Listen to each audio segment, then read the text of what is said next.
Vamos ver o Vitória e aí introduzir para depois a gente mergulhar no telecast do Vitória. Eu até Falando não que a vitória do Fluminense foi boa em cima do Atlético, quase que eu digo. Boa pra quem? Mas o Fluminense já era, né? Sim. Não, Já ainda era mais assim, depois já foi, né? ainda mais depois dessa vitória, né? Aí Mas teve um resultadozinho nessa rodada espetacular pro Vitória, sim. que foi o Atlético Goianiense segurar ali o Juventude, né? O problema é que se o Atlético Goianiense gostar muito do campeonato, né? Porque vem com 2 vitórias Mas pra consecutivas. essa Né? rodada tava valendo o No último lance, né? O pênalti. Foi. Tá valendo Professor o risco. Humberto Lousa, né? Pra você ver. Não fale isso. Se Cássio estivesse aqui. Não, quando na minha frente pode falar. O problema é na frente de Cássio. Caso estivesse aqui, ele ia dizer: pelo amor de Deus, vai pra canto nenhum, Atlético. Deixa ele ganhar. Esse Bragantino dá pro o Vitória dar uma Eu olhada. soube que Cássio quer um Last Dance. Cássio quer não. O homem vai entrar na live só por causa disso, isso, Ravel. Nervoso, preocupado com o que tu acabou de falar. Tu não acha que o Bragantino começa Sim. a ser um do bolo, não? O Bragantino, pra mim, ele pegou a vaga do Inter como aquele time que, não que seja um time que a gente acredite que vai ficar até o final brigando, mas pode ser uma carta na manga. É ruinzinho o time do Bragantino desse ano, é ruinzinho. É muito mais limitado do que o do ano passado. Sequência bem ruim. Muito mais. Uma defesa muito Eu tenho a impressão de que sofreu muito depois que perdeu o Léo Ortiz. Fluminense, Grêmio, Red Bull, Bragantino e Vasco vão ficar nesse limbo aí. Nem pra cima, nem pra baixo. Eu sei, mas eu tô dizendo assim, é mais um ou não? Eu acho que é mais um. Eu acho que ele tem mais chance do que Vasco, do que Grêmio, do que Fluminense. Aí eu concordo, Minhoca. Tem. Dá pra olhar pra ele. Dá pra olhar pra ele. Tem mais chance do que o Fluminense e o Grêmio, eu concordo. E do que o Vasco também. Até pelo viés que tem no campeonato. É que o Vasco... Eu assino, o Vitória começar a olhar pra ele já na próxima rodada. Viu? É porque assim, né? A gente tá olhando aí o Criciúma, que hoje é pro Vitória, nesse momento. E aí, hoje a briga seria ele contra o Corinthians, com o Juventude e o Bragantino ali como cartas a mais. E o Criciúma, né? Isso. A grande questão é que o Criciúma ainda consegue ser bem competitivo, apesar de ter perdido nessa rodada. O Corinthians, eu acho que o Corinthians desse ano é melhor do que o do ano passado. Assim, em termos de qualidade. Ano passado ainda tinha aqueles jogadores pesados, né? Gil, Juliano e tal, uma turma assim. Uma divindade muito alta, né? E a janela do Corinthians ainda não acabou. O Vitória não vai ter como competir com o Corinthians nessa janela, porque o Corinthians vai reforçar muito, assim. Então, eu acho que, assim, tem que tentar... Enquanto o Corinthians estiver aí, bom. Mas eu acho que é bom pensar outros dois acima. Que, no caso, seria Criciúma, hoje Juventude. Até porque, se ele passa só o Corinthians, não resolve nada para a vida dele também, né, Minhoca? Vamos supor que o Corinthians caia. Mesmo assim, ele vai ter que passar outro. Então, não dá para olhar só para o Corinthians. Porque eu digo o Corinthians porque o Corinthians é o único que tem 24, né? Assim, o Corinthians está nessa situação. Mas eu acho que a bola do Corinthians é suficiente para ainda imaginar, né? Porque você joga muito bem dentro de casa. Fora que é um problema, apesar de ter jogadores muito bem. É difícil de ser batida, né? Assim, é difícil você acabar rebaixado sendo uma equipe que pontua sempre. Porque quando você está sempre pontuando ali, você está muito próximo de vencer, né? Alguma partida ou outra. Você está muito próximo de perder também, é verdade. Mas se você vence... Mas não ganha, né? O Corinthians é muito empate, né? Olha, 10 empates. Não ganha, mas tá próximo ali. Aí ganha um jogo desse, uma partida, aí depois fica 2 sem ganhar, mas ganha de novo, assim... Para esse nível de pontuação que a gente tá vendo ali embaixo, é o suficiente, sabe? Então... Eu acho que o caminho aí do Vitória, no final das contas, ainda é o mesmo de sempre. É Criciúma e Juventude. É Criciúma e Juventude. Eu não consigo ver esse Corinthians sem estar numa crise profunda, porque o Corinthians não está no sentimento de crise. Classificou na Sul-Americana, sabe, fez uma boa partida contra o Fortaleza hoje. A Sul-Americana, ao invés de ser um problema, é o que Cá sempre diz. Dessa vez eu acho que está sendo... tá dividindo foco. Dessa vez eu acho que está... O Corinthians está na Copa do Brasil também, né? Isso. Então, assim, isso tá deixando um ambiente leve. E com ambiente leve, sabe? O time, quando pegar um Criciúma em casa, precisando ganhar, não vai ser como um Corinthians em crise que com 15 minutos do primeiro tempo ia ser vaiado, sabe? As Copas dão desgastam, mas dão uma certa... Mas é bom lembrar, o Ramon, sobrevida, Ramon Dias, ele tá focando na Série A. Ele poupa nas Copas, né? Ele poupa nas Copas. Isso. Porque tem algo assim... especulando Arthur Cabral. Mas aí foi muita especulação, eu achei também, tá?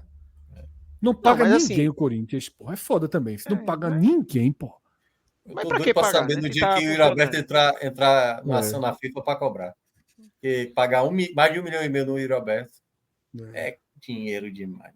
Puta. Agora, o que a gente fala... Se o Corinthians arruma um 9 bom, é perigo, viu? Porque ele tem um camisa 10, que é Garro, que é bom jogador. Garro pra mim é muito bom jogador. Muito bom jogador. É jogador, assim, que destoa demais, assim, do restante do elenco. Se ele tem um 9 para aproveitar as oportunidades que Garro fornece, dá uma mudança de patamar muito grande nesse time do Corinthians. Agora, não seria justo a gente dizer que o Vitória hoje consegue ser competitivo num modo parecido com o do Criciúma, pelo menos, não? Hoje sim, apareceu o Tony Machado. Hoje sim, mas o grande problema do Vitória é porque o Vitória não tem margem para erro. Por exemplo, o Criciúma perdeu nessa rodada. Ele ainda tem uma margem. Ele tem 2 jogos a menos, é foda. Entendeu? Talvez seja, mas o Vitória tem que ter um campeonato daqui para frente acima do Criciúma. Não pode ser no nível do Criciúma. Mas eu acho que o Vitória tem que estar pelo menos na mesma balada. Sabe aquela coisa, ele tá um degrau abaixo? Assim, e ele, assim, ele vai para os boxes ainda, entendeu? Os outros ainda vão continuar na pista. Esse é o problema pro Vitória. Eu acho que assim... Ele tem uma pausa para trocar os pneus aí. É isso, Minhoca. Se você olhar, sei lá, as últimas 6 rodadas do campeonato, provavelmente o Vitória fez uma campanha parecida com o Criciúma. Talvez até parecida com o Juventude, porque o Juventude teve um momento que parou de pontuar e voltou agora, né, com 2 vitórias. Mas o problema é que o Vitória ele não pode fazer um campeonato nesse momento igual a Criciúma e Juventude. Se ele quer alcançá-los, ele tem que estar acima deles. Sim. E o Vitória, por mais que eu concorde que ele esteja sendo competitivo, mas primeiramente, essa competitividade ela não vem sendo suficiente para a equipe pontuar, porque vem tendo falhas individuais muito graves, como a que teve de Neres, por exemplo, que tirou os 2 pontos a mais, né, que teria contra o Cruzeiro, os 3 pontos. Hoje, Wagner Leonardo, com 5 minutos, entregando um gol, e pouco tempo antes o Vitória já tinha entregado uma bola no pé ali do São Paulo, para ter uma oportunidade com o Machado, e o São Paulo não aproveitou. Então, é uma competitividade até a página 2, porque não adianta também ser competitivo e não somar pontos, porque a Chape, por exemplo, que é a pior campanha da história da Série A, se você for olhar o campeonato, tem um momento ali no primeiro turno que a Chape só perdia por um gol de diferença. Sim. Era uma equipe difícil de ser batida, não era uma equipe que levava muita goleada, não. A Chape desse ano aí, por exemplo, ela não perdeu para o Atlético Mineiro, que somou ponto pra caramba. Foi mais de 80 pontos. Eles não perderam para o Atlético Mineiro, a Chapecoense daquele ano. Mas não é isso que você falou. Só ser competitivo não vai se adiantar, não. Tem que ter resultado positivo. Tem que colar. Até porque para o Vitória falta essa constância e falta confiabilidade. Em determinados momentos você parece que vai, e daqui a pouco desliga de novo a turbina, né? Uma prova disso é que você vê. O Vitória tem recortes de bons momentos em partidas, aí o resultado não vem. O desempenho muitas vezes fica prejudicado por uma falha individual, por uma atuação abaixo, por uma expulsão. Aí você analisa a tabela, vê que o time já tem a pior defesa do campeonato. Ou seja, o que em determinado momento foi um trunfo, agora também já se esvaiu, né? Então, fica muito difícil de ter de onde tirar quando você tem tantos elementos que puxam o time para baixo. Acho que o problema do Vitória principal é esse aí, é você, em algum momento surge ali uma fagulha de esperança, a torcida vem, lota o estádio, faz aquela mobilização, aí o time toma um gol no começo da partida, sofre uma expulsão, enfim. Acontece alguma coisa que faz com que volte a esse loop, que parece que não tem fim. Assim. O Vitória cria uma expectativa e, em sequência, ele mesmo frustra. Foi no jogo do Cruzeiro agora que o Fred mencionou, até falando isso, Fred, que era a maneira como toma o gol no final é que mais desestimula, assim, tipo, de abriu 2-0, abriu 2-0, tinha a chance ali para confirmar a vitória, diminuiu o placar, tomou um empate e tudo mais. E se a gente for olhar o jogo do Corinthians lá, segurando o empate ali, toma um gol no final. E isso pesa muito, velho. A reta final de jogo, se o time não tiver a devida atenção, beleza, até conseguiu contra o Fluminense. Uma vitória dessa que foi ali no apagar das luzes ali com o Zé Hugo, né? Mas, assim, o Vitória tem sofrido muito mais com isso, assim, sabe? De sustentar um resultado, muitas vezes, que é isso que tá falando do Corinthians, né? Não, o Corinthians não ganha muito, só ganhou 4 jogos. Mas empatou 10. Ali, tá somando ponto. Às vezes as migalhas valem a pena. Se tivesse aí 2 migalhinhas aí, você tava exatamente ali na frente do Corinthians com a mesma pontuação do Fluminense. Então, O Vitória é isso, é o que eu falei ali de Criciúma e Juventude. O Vitória teve um começo de campeonato muito ruim. Essas equipes abriram uma vantagem. O Vitória hoje ele conseguiu igualar essas equipes, dá pra gente dizer, em termos de competitividade. Hoje ele consegue ir somando pontos ali de forma parecida, né? O Vitória teve uma queda e conseguiu 2 vitórias seguidas, depois perde, empata, poderia ter vencido e tal. Mas é um time muito inconsistente no sentido de não é regular. E o problema é que o Vitória, mesmo estando na parte de baixo da tabela, e a gente sabe que a regularidade que é cobrada aqui é diferente. O Vitória não precisa ter uma regularidade do Fortaleza. De 9 jogos vencer 8. Não. Mas o 10 Vitória vai vezes. precisar ter algum recorte de regularidade no campeonato. Porque não adianta agora para o Vitória ele fazer um campeonato parecido com os que ele está disputando. Ele vai ter que fazer um campeonato acima dos que ele está disputando. E para fazer um campeonato acima, ele vai ter que mostrar mais do que ele mostrou até agora. Só o que ele está mostrando não vai ser suficiente para ele fazer esse campeonato acima. Ele pode ser suficiente para fazer igual, mas o fazer igual ele vai ficar lá no final e vai cair por 2, 3 pontos. Assim, tipo, vai ficar próximo, mas não vai ser suficiente. E eu acho que a virada de chave vai ter que vir agora na sequência, que aí, Fred, colocando até aquela parte ali de pontuação que mostra os próximos jogos, o Vitória vai começar agora uma sequência de confrontos diretos. Tem um Vasco que não é bem um confronto direto, né? O Deixa Vasco eu está mais trazer distante aqui. disso. Mas ele tem, salvo engano, Juventude e Atlético Goianiense em sequência. Então, assim, são jogos que o Vitória vai ter que embalar agora. Esse momento ali de reviravolta vai ter que ser agora, porque Tá aqui na tela, projeção muito baixa ainda, né? Projeção de 35 pontos, 34,8. Projeção ajustada baixíssima do Vitória. pois é, ele vai ter agora 4 partidas que ele vai pegar Atlético Goianiense, Vasco, Juventude e Internacional. Vou até colocar o Internacional, por ser uma equipe que, mesmo reagindo, ainda está ali, vamos dizer. Mas pegando até os três que são mais diretos, né? Atlético, Vasco e Juventude, o Vitória vai ter que arrumar pelo menos 6 pontos ali, no mínimo do mínimo, 6 pontos nesses 3 jogos, sabe? Para poder ele realmente se recuperar no campeonato, porque o Vitória consegue, olha como é ali, o Vitória consegue 2 vitórias seguidas, aí depois já vai 3 jogos sem perder, ele não vai poder ficar muito nesse vai e vem, né?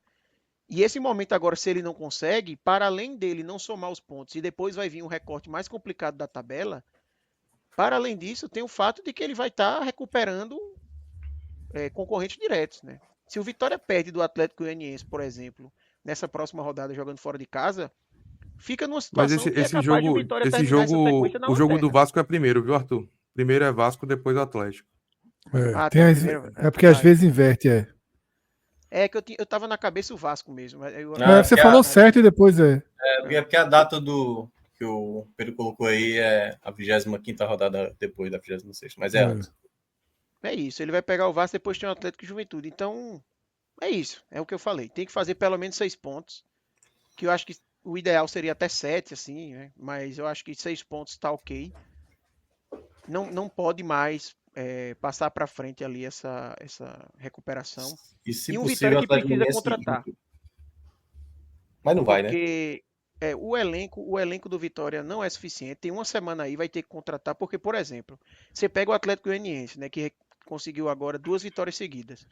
O Atlético Goianiense trouxe Hurtado, emprestado do Boca Juniors, o cara já meteu gol nos 2 jogos que jogou. E o Vitória segue jogando com o Alejandro. Beleza que o Alejandro até fez gol nas 2 últimas partidas, hoje fez também.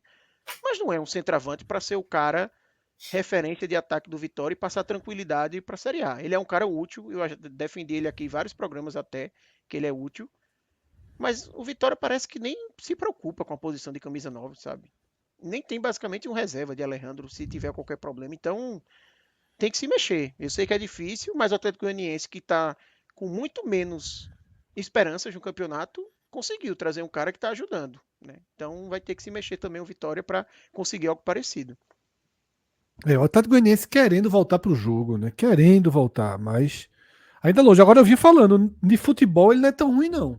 Não. Ele levou uns castigos da vida grande aí. Ele levou uns castigos. Podia ter hoje aí seus 22 pontos igual a Vitória tranquilamente. Tranquilamente. Bahia foi Demorou. O Bahia foi Demorou a deles, ganhar em casa, né? Demorou muito para exato. ganhar a primeira em casa. E aí. Mas enfim. E futebol, quem tá abaixo mesmo hoje é o Cuiabá. A gente falou no raio-x da segunda-feira, Fred não, né? Mas a gente falou assim, hoje lá em Goiânia, a turma do Dragão tá dizendo assim, não dá para buscar. Acabamos de ganhar esse jogo. A turma dá, mas eu acho que ainda cai. Eu sei que não. E pro Vitória, como sempre diz Arthur, né? Não tem equação com o Atlético Goianiense escapando, né? Tem que ser com o Atlético cair. Se a gente tem dificuldade de arrumar dois aqui, imagina arrumar três. Essa conta aí, não tem nem o que pensar, não. Essa conta aí. Pedrão, vamos para. O torcedor do Atlético tá pensando isso, porque se tem a sequência boa pro Vitória agora, tem também pro Atlético. Ele pensa agora, daqui a outra rodada a gente pega um mirando em casa, vamos vencer, já vamos passar o Vitória. Quando o Vitória ganhou do Palmeiras e Cuiabá, o discurso do Vitória foi esse. E o Atlético Goianiense agora pode se dar esse luxo. Apesar de que tá na lanterna ainda. Ou é o Cuiabá agora, nem sei mais. Não, ainda é o Atlético. Ainda é o Atlético. Saldo 4 gols pior, tá? -3 a -17.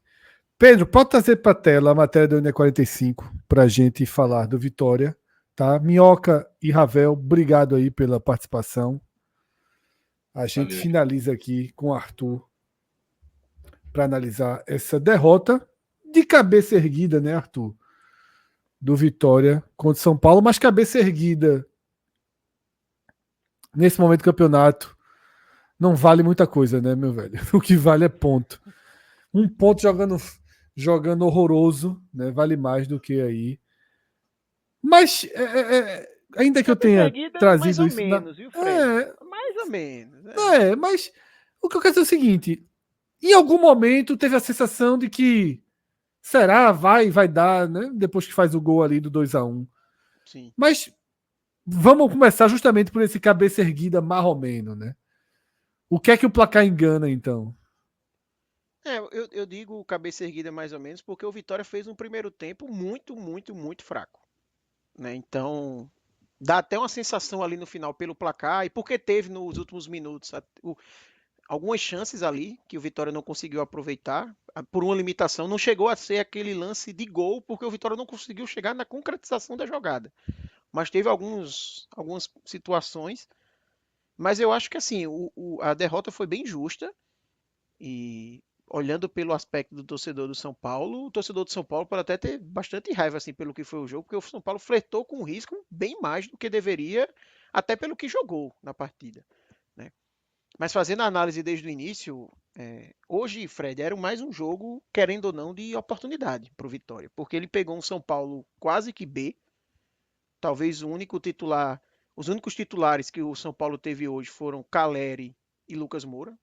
Não me recordo aqui de ter outro jogador, talvez a Arboleda, né, que também é titular, mas assim, um São Paulo muito modificado, um São Paulo que teve até Sabino de titular, por exemplo, que vem sendo pouco utilizado, embora ele tenha até jogado contra o Palmeiras, né, que o São Paulo vem tá poupando. Bem, viu, magrinho. Exato, mas um São Paulo bem modificado, o Rafael não jogou também, jogou o Jandrei, enfim, e era uma oportunidade, por mais que jogar no Morumbi sempre é complicado, para todas as equipes do Nordeste o histórico não é favorável, para o Vitória não é diferente, mas para o Vitória escapar, a gente até falou agora há pouco, né? O Vitória vai ter que estar acima dos seus concorrentes para suprir essa diferença de pontos que ele tem e vencer jogos inesperados, né? Ainda mais quando o roteiro favorece por você pegar a equipe com time B e tudo mais, faz parte disso. O Vitória vai ter que fazer isso. E ele fez, por exemplo, há pouco tempo contra o Palmeiras no Allianz Parque. Pegou um Palmeiras que estava focado ali nas competições paralelas, colocou um time misto, o Vitória foi lá e conseguiu um bom resultado. Então hoje era mais uma oportunidade, uma rodada que ajudou, né? O Corinthians perdeu, o Juventude perdeu, então era uma oportunidade ali para o Vitória, mas que acabou não conseguindo aproveitar. Vitória que hoje teve o desfalque de Neres, né? Que foi expulso na partida contra o Corinthians. E aí a escolha de Carpini foi improvisar Caio Vinícius na zaga novamente, mostrando mais uma vez ali a deficiência do elenco, né? Porque ele prefere ter um volante improvisado na zaga do que utilizar um zagueiro de ofício na posição. E de restante foi a equipe basicamente a mesma, manteve o esquema ali de 3 volantes. O começo de jogo, assim, bem normal de um começo de jogo, truncado, o São Paulo obviamente procurando mais a partida, procurando mais tomar a iniciativa, mesmo tendo uma equipe B, é um time do São Paulo que obviamente é mais forte que o Vitória, mas chama a atenção um Vitória que, assim, como sempre, os erros individuais decidindo partidas. Né? Se você já tem um elenco limitado, você já tem um time que está abaixo, você já tem um cenário que indica muito mais o favoritismo do outro lado, o Vitória parece que ainda vem fazendo força para que isso se acentue ainda mais, porque são várias partidas que erros individuais assim grotescos acabam tirando o Vitória do jogo. E hoje foi mais uma dessas partidas. Né? A gente já teve Wagner Leonardo sendo expulso contra o São Paulo na partida do primeiro turno. A gente já teve Camutanga sendo expulso contra o Vasco no momento que o Vitória reagia na partida e podia empatar. A gente já teve PK sendo expulso contra o Atlético Paranaense. A gente já teve Neres sendo expulso contra o Cruzeiro na rodada passada. Enfim, só que eu lembrei aqui de cabeça. E hoje a gente teve Wagner Leonardo, que é uma liderança técnica da equipe do Vitória. Um dos melhores jogadores do Vitória desde o ano passado, quando ele chegou, que erra uma saída de bola ali de forma clamorosa, entrega a bola nos pés de William do São Paulo, que aproveita e marca. E aí é aquela velha história que a gente sempre fala da Série A, né? Quando você vacila na Série A, normalmente o outro lado não perdoa. E foi isso que aconteceu. O Vitória até já tinha tido outro vacilo antes disso com o Felipe Machado, que ele também sai errado e gera o contra-ataque para o São Paulo. O São Paulo naquela oportunidade não aproveita, mas aí com 5 minutos aproveita e aí, se já era um cenário difícil para o Vitória, se tornou um cenário muito pior dali para frente. Né? Dali para frente o que a gente viu foi um jogo dominado pelo São Paulo, um jogo em que o Vitória, no primeiro tempo, né, principalmente aqui fazendo essa análise, não teve nenhuma coordenação na sua marcação de saída de bola do São Paulo. Era um Vitória que a gente via muitas vezes adiantando as linhas para marcar na saída de bola, mas de forma completamente desordenada. A quantidade de bolas que a gente viu no jogo, que o São Paulo conseguiu sair dessa primeira linha do Vitória e acionar seus jogadores de velocidade que eles têm, como Lucas Moura, Eric, Michel Araújo, com enorme liberdade, recebendo a bola nas costas da defesa do Vitória, foi uma enormidade. A gente não viu só uma ou duas vezes isso, viu várias vezes isso acontecer no primeiro tempo. Então, muitas vezes subia uma das linhas, às vezes até a linha defensiva, outra vez a linha de ataque, e não acompanhava a outra. E aí você estava, na verdade, apenas se expondo mais. Muito mais, né? Na verdade. E além disso, um Vitória que, quando tinha as oportunidades de contra-ataque, não conseguia aproveitar. Forçando sempre a jogada pela lateral, que é a força da equipe, né? Buscando os dois laterais e pontas, mas sem conseguir dar seguimento, tomando muita decisão errada. O William Lepp, no primeiro tempo, eu me lembro de pelo menos 2 oportunidades que ele tem com certo espaço. Ele até ganha a disputa no 1 contra 1, tem um contra-ataque interessante, mas aí erra no passe, erra na decisão e aí acaba jogando fora a jogada que a equipe ia ter. E depois o que já estava ruim do ponto de vista ofensivo se torna ainda pior com a saída de Mateuzinho por lesão. Não que Mateuzinho fazia uma boa partida, nada desse sentido, mas Mateuzinho é disparado o jogador mais criativo do Vitória, o jogador que pode tirar um coelho da cartola, que pode arrumar uma jogada diferente e que acaba saindo por lesão ainda no primeiro tempo, entrando o Carlos Eduardo, que eu nem achei que fez uma partida ruim, tá? Embora o gol perdido no final, mas realmente é um cara que tem muito menos cacuete técnico refino do que Mateuzinho para armar jogadas. E aí, se o cenário já era complicado, ficou ainda pior. E pior ainda quando o São Paulo chega ao segundo gol, numa jogada, mais uma dessas jogadas que o São Paulo consegue passar da linha de marcação do Vitória, que está desordenada, e ter espaço, mas também pela grande qualidade técnica dos seus jogadores, porque Lucas Moura arruma um passe ali de calcanhar que acaba com a defesa do Vitória e Eric recebe, tem uma ótima finalização. Né? Então, você tem 2 jogadores ali mostrando grande qualidade técnica para definir um 2-0, um resultado duro e justo naquele momento, né? O 2-0 do São Paulo. E assim seguiu basicamente o primeiro tempo. Um Vitória que depois tenta chegar um pouco mais, né? Até porque está 2-0, tem que sair mais, mas também sem conseguir levar muito perigo e a gente acaba o primeiro tempo basicamente assim.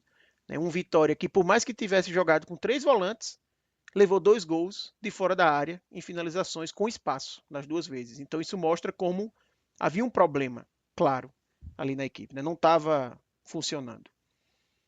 E aí, voltando para o segundo tempo, o Carpini ele faz uma mudança, né? Ele aciona Edu, no caso seria a opção de zagueiro de ofício para ser utilizado, que ele preferiu Caio Vinícius, e aí ele volta Caio Vinícius para volante. Mas, sinceramente, eu estava até no estádio hoje, quando eu vi essa mudança, eu fiquei sem entender, assim. Eu acho que todo torcedor do Vitória, quando viu essa mudança, sabia que não ia dar certo.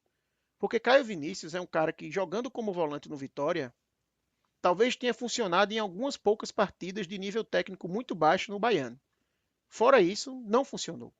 Ele era um jogador, quando o Carpini chegou, que estava na lista de dispensas do Vitória. Carpini, muito bem até, enxergou ele para jogar como zagueiro, se tornou um zagueiro útil, mas ele nunca foi um volante útil para o Vitória nesse tipo de desafio da Série A.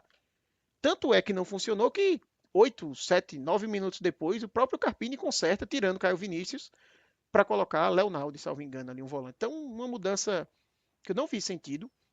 O Vitória ele não volta bem no segundo tempo. O Vitória leva o terceiro gol, que é anulado por um impedimento ali de milímetros. Mínimo. Então, a falha do gol ali, ela acontece de toda forma. Não foi aquele pouquinho ali de impedimento que fez o gol acontecer. Obviamente, a regra tem que ser aplicada, a discussão não é essa, mas a falha, o aspecto defensivo negativamente aqui da parte do Vitória, ele aconteceu. Até porque foi um impedimento até meio que na origem da jogada, né? Nem foi no lance do gol em si.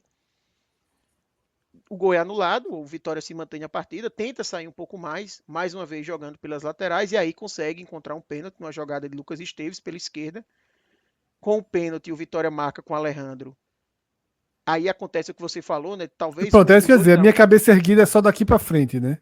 É isso, exatamente. Com o 2-1, o Vitória entra no jogo. O Vitória passa a ter a oportunidade de fato empatar. Porque com o 2-0 e o futebol que estava mostrando, a sensação era de que estava muito mais fácil vir o 3-0 do que qualquer reação do Vitória. Quando acontece o 2-1, muda um pouco o cenário. Talvez até mais emocional do que técnico dentro do jogo. Porque dali para frente a gente não viu um Vitória abafar o São Paulo, ter várias chances, algo assim.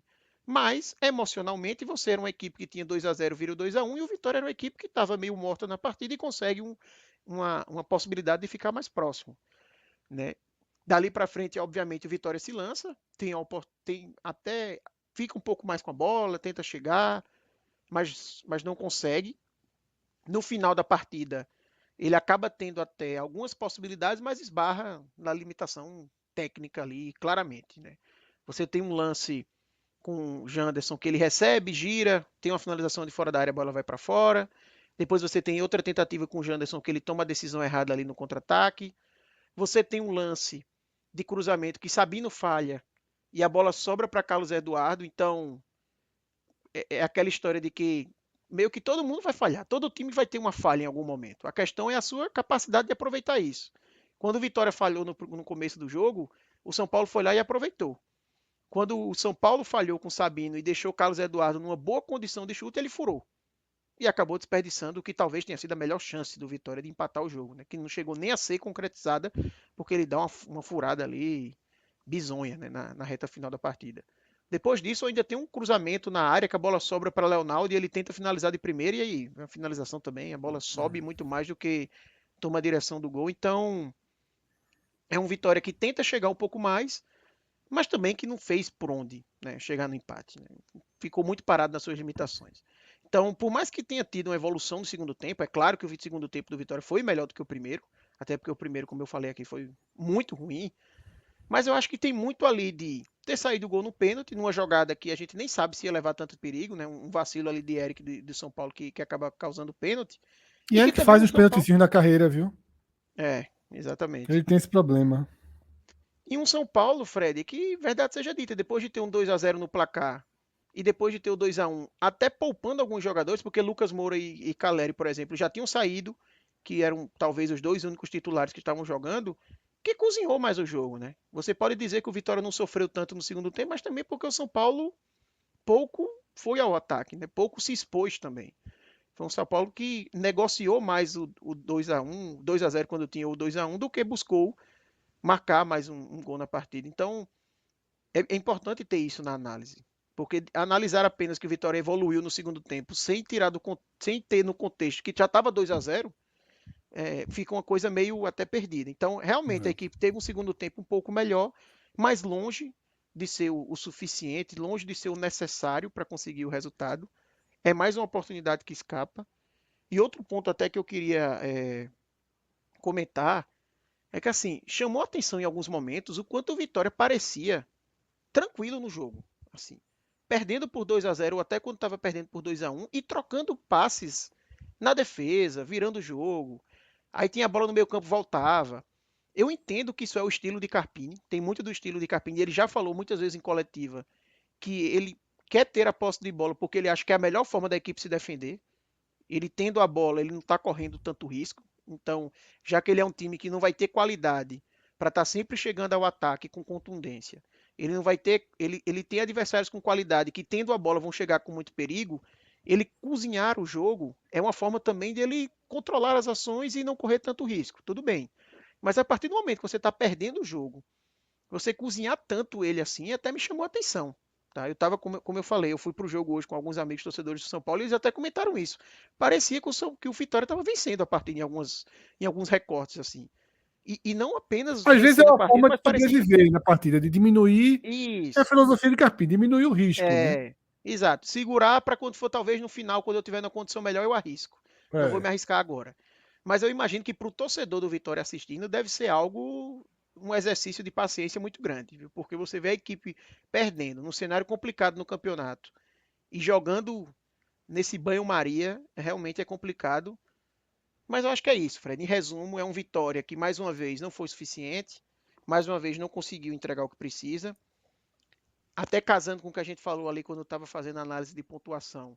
É incrível como o Vitória parece que ele não consegue manter as fagulhas que aparecem no campeonato, porque mesmo com o resultado que no final do dia foi negativo, o empate com o Cruzeiro, até porque você tinha 2-0 e leva um empate, até da forma que foi o roteiro, mas você tinha uma fagulha ali de que, pô, até os 30 minutos, até mais ou menos além da expulsão de Neres, foi o melhor recorde do Vitória na Série A. Era um Vitória que encurralou um adversário que está brigando por Libertadores. É um adversário que tem um elenco qualificado. Então dava aquela esperança para o torcedor, caramba, se a gente repetir aquele futebol ali em mais partidas, a gente vai brigar no campeonato, a gente consegue escapar, a gente tem potencial para isso. E aí você vem para um jogo como esse, logo em sequência, que o Vitória não conseguiu desempenhar nada nem próximo a isso. É um Vitória que já está ficando um pouco manjado até a forma de jogo de Carpini, buscando sempre as jogadas pelas laterais, buscando sempre acionar um ponta para fazer um cruzamento mais para a entrada da área para chegar um volante de surpresa, que muitas vezes foi o William Oliveira, mas perceba que o William Oliveira já não faz gols há bem umas 12 rodadas, por exemplo, porque já deixou de ser um elemento surpresa, na verdade, né? Depois de você se tornar em um momento artilheiro da competição, não tem mais como você ser um elemento surpresa. Então, tem isso, né? Vai ter que dar uma reinventada, e aí entra o que eu falei de que vai ter que passar por contratações, né? Mas é isso, no geral. Mas o tempo está se esgotando, né? Uma semana. Basicamente só tem uma semana. Eu não acho que é. Eu acho que vai com o que tem, viu? Tem Mosquito, né? Que tá aí para estrear. Eu acho que é um jogador que ajuda bastante. Muito. Para o cenário que o Vitória tem, por exemplo, Oswaldo está sendo titular. É um cara que chega para ajudar. Não sei se chega para resolver, mas que chega para ser o melhor ponta do Vitória, eu acredito que sim. Sim. E pode ser algo interessante, porque ganharia a opção de usar Mateuzinho de volta na meia, que é onde eu acho que ele rende mais, por exemplo. Você tem Mateuzinho na meia e você colocar Mosquito na ponta, é uma configuração interessante, embora Mateuzinho hoje com essa lesão fica até o receio, né, de quando é que ele vai voltar.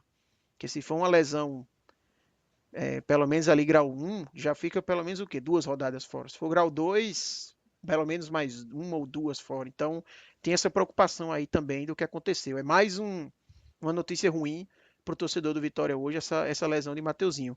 Mas eu acho que vai ter que ir no mercado, Fred. Pelo menos um camisa 9, um zagueiro. Eu acho que pelo menos isso. Idealmente, laterais também. Mas aí também não dá pra gente achar que em uma semana o Vitória vai contratar 6 jogadores, 5 jogadores.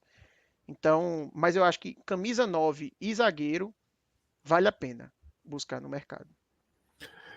Carpini absolutamente estável no cargo, né? Eu não vejo nem motivo para pensar em algo diferente, né? Não vejo também pelos torcedores que eu acompanho nada relacionado a isso. Eu acho que Carpini é bem blindado assim pelo torcedor, de que ele não é o culpado do cenário. Obviamente todo mundo tem culpa pelo Vitória estar no cenário que está, mas Carpini está lá no final da lista. Ele, na verdade, tem muito mais mérito do Vitória estar disputando do que demérito do Vitória estar na zona. Eu continuo achando dessa forma.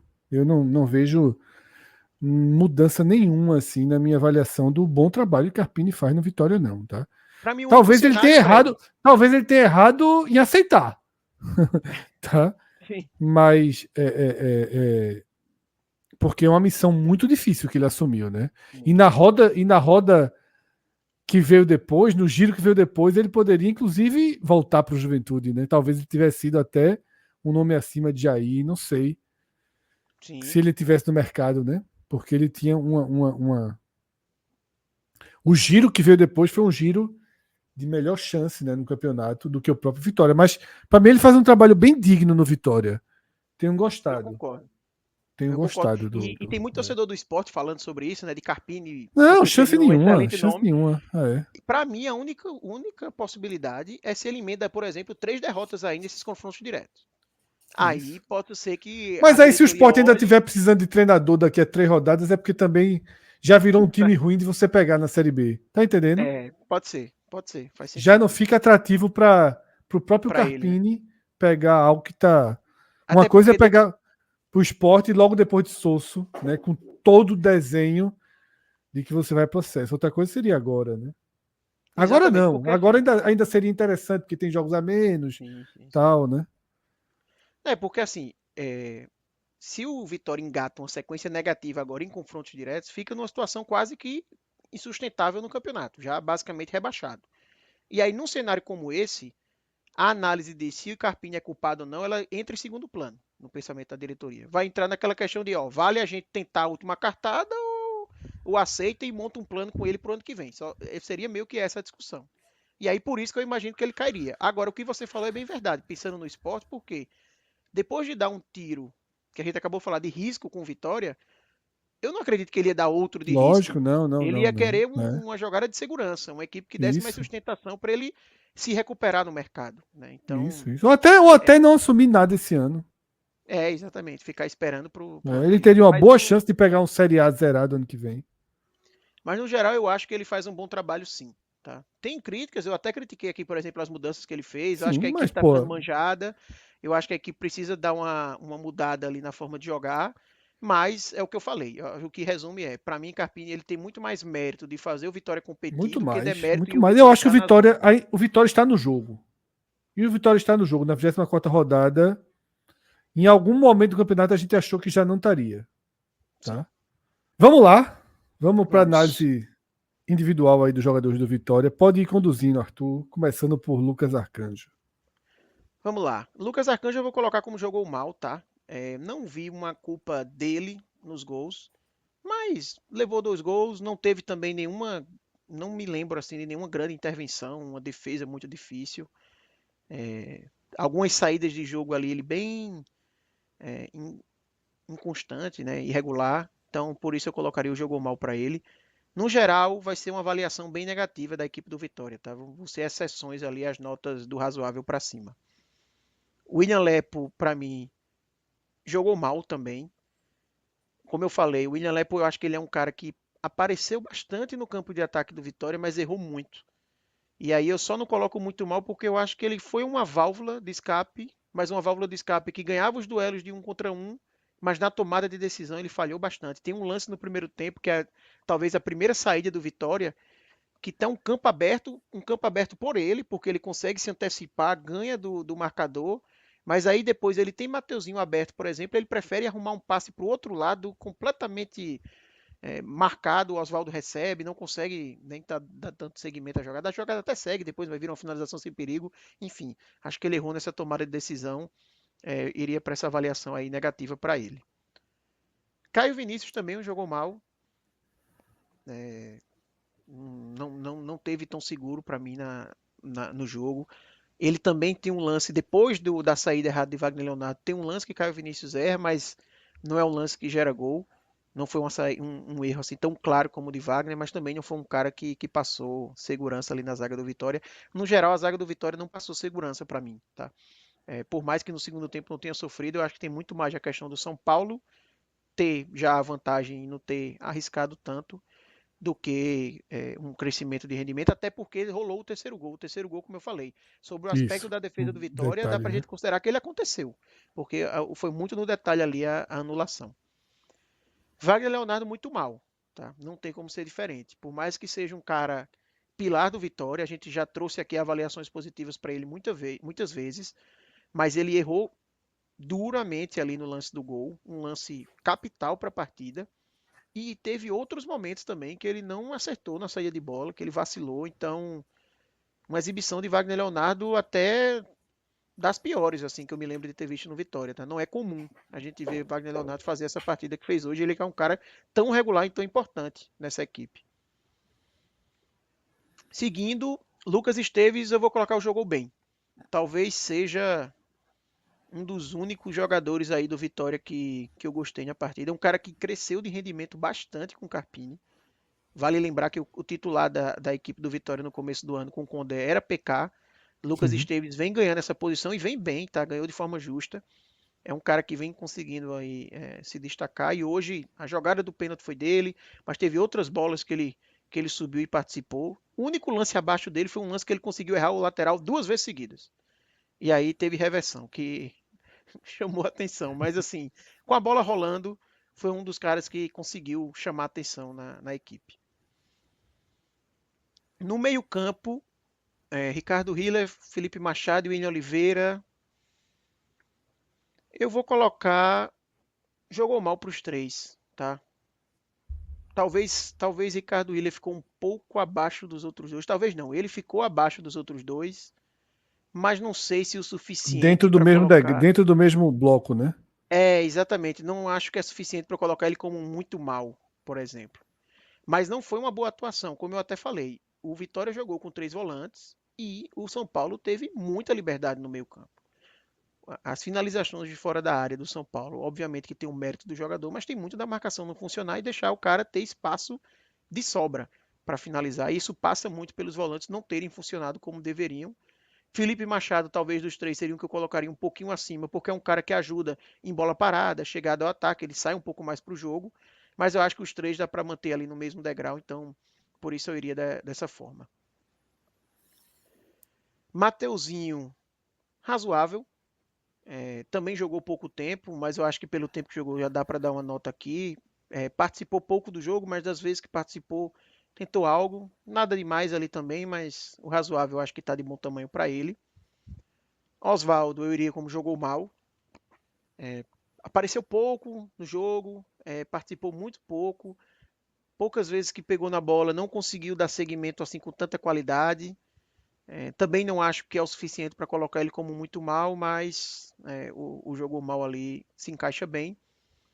Alejandro, eu vou colocar o jogou bem no Alejandro, tá? Fez o Porque gol, né? fez o gol de pênalti, obviamente que aumenta a nota dele.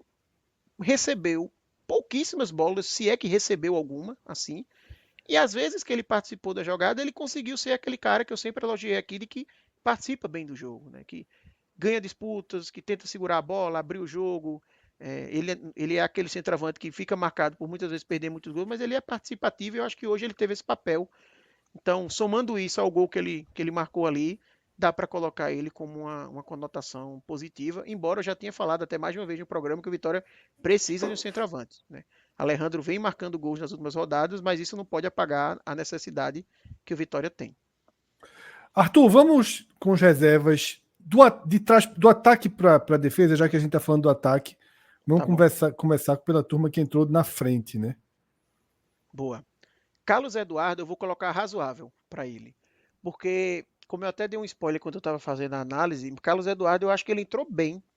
Ele fez a melhor partida dele com a camisa do Vitória, até não tem tantas, né? Mas ele é um cara que vinha entrando de forma bem discreta. Hoje ele jogou até mais tempo, né? Já que entrou no lugar de Mateuzinho ainda no primeiro tempo com a lesão. Participou, foi um cara que tentou ser uma válvula de escape, de chegada, no drible e tudo mais. Se entregou bastante. Ele teria uma nota, jogou bem, não fosse a furada. A furada dele no final, no que era a melhor chance do Vitória conseguir um empate, acaba pesando na nota para ele cair um degrau e ficar nesse razoável. Então, por isso que eu coloco essa nota amarela para ele. Zé Hugo, estou na dúvida ali entre o razoável e o jogou mal. Eu vou colocar o jogou mal porque eu não acho que ele está no mesmo patamar ali de Carlos Eduardo. Eu achei muito discreto o Zé Hugo, participou muito pouco do jogo, não conseguiu dar tanto segmento na jogada, ele não conseguiu entregar mais do que o Oswaldo, por exemplo. Então, não acho que seria justo ele ter uma nota maior do que o Oswaldo, sem ele ter conseguido entregar tanto a mais ali do que ele. Janderson. fico na dúvida entre o jogou mal e muito mal. Eu acho que o muito mal seria muito duro com ele. Vou voltar o jogou mal para Janderson, tá? Mas assim, Janderson é até repetitivo aqui, tudo que falo, mas é surreal você acreditar que ele custou 5 milhões de reais pro Vitória. Assim, todas as vezes que ele entra, se você pega uma pessoa qualquer que está assistindo assim e diz, ó, tem um jogador aí desse elenco do Vitória que custou 5 milhões, ninguém vai votar em Janderson. Absolutamente ninguém. Ninguém vai acreditar que ele foi o jogador mais caro, um dos mais caros desse elenco. É incrível como não consegue agregar, não participa bem, e acaba sendo sempre utilizado porque não tem muitas outras opções, mas por uma análise, num cenário normal de uma equipe que quer escapar do rebaixamento, ele nem deveria estar sendo utilizado mais porque realmente não consegue ajudar. Hoje foi mais uma vez disso, tem até um lance ali que ele erra na condução num contra-ataque, ele dá um passe completamente errado. É uma jogada que quase sai gol do São Paulo. Tem um cruzamento do São Paulo, aí tem um corte da zaga do Vitória meio que na entrada da área, aí gera um contra-ataque do Vitória já no final, uma reviravolta já ali, né? E aí tem 4 contra 4, 4 contra 5, enfim, um cenário de contra-ataque interessante e Janderson acaba com esse contra-ataque, jogando a bola na direita quando não precisava, enfim, então jogou mal para ele. Leonaldo e Edu. Leonaldo eu vou colocar o razoável, tá?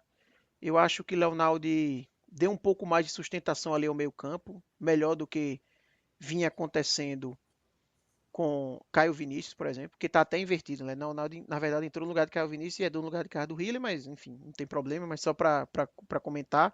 Eu acho que ele deu um pouco mais de sustentação ali ao meio campo do Vitória. Teve o lance da finalização ali no final, embora não fosse uma finalização fácil, né? É uma finalização que a bola vem mais alta, né? Ele acabou pegando embaixo e a bola subiu mais do que foi, ganhou força. Mas eu acho que como ele conseguiu dar um pouco mais de força ali no meio campo, o razoável está justo para ele. Edu eu vou colocar jogou mal. Por mais que o Vitória, o São Paulo não tenha chegado tanto ali no segundo tempo, né, como eu falei, mas ele não passou segurança. Eu achei ele bem inseguro, muitas vezes se enrolando um pouco ali, até na saída um pouco meio atabalhoado, estabanado, então ficaria com o jogou mal ali para Edu. Professor Carpini. Eu vou colocar um jogou mal para Carpini, tá? Eu acho que foi mal, né? Já que eu não exatamente. Trabalhou mal. O Vitória não jogou bem. Eu acho que ele errou ali em algumas alterações, como eu já comentei. Faltou talvez tentar algo mais diferente na partida, para a equipe buscar algo de forma diferente. A equipe talvez tenha cozinhado o jogo mais do que deveria diante do cenário. Não é uma análise aqui do trabalho de Carpini, mas no jogo de hoje, para mim, Carpini fica numa avaliação de jogou mal. É isso, tá?